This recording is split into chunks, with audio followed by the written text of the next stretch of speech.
या न्यूज बुलेटिनचे सहप्रायोजक आहेत गोकुळ.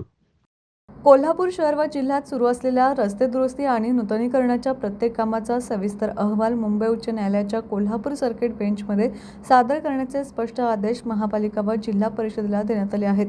हा अहवाल कसा तयार करावा याचेही मुद्देसूद मार्गदर्शन न्यायमूर्ती मकरंद कर्णिक आणि न्यायमूर्ती अजित कडेठाणकर यांच्या डिव्हिजन बेंचने आदेशात नमूद केले. कॉम्रेड उदय नारकर व इतरांनी कोल्हापूर खड्डेमुक्त करण्यासाठी दाखल केलेल्या जनहित याचिकेवर 4 डिसेंबरला सुनावणी झाली. यावेळी महापालिका व जिल्हा परिषदेच्या वकिलांनी प्रत्यक्षात रस्त्यांची दुरुस्ती सुरू असल्याचं सांगितलं. मात्र कामाचा प्रत्येक टप्प्यानुसार अहवाल सादर करण्याचे बंधन न्यायालयाने घातले आहे.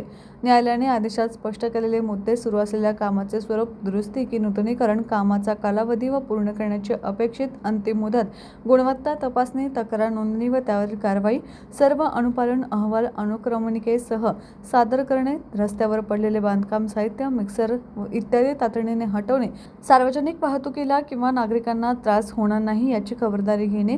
याचिकाकर्त्यांच्या वतीने ॲडव्होकेट असीम सरोदे यांनी काम सुरू असल्याचं मान्य केलं.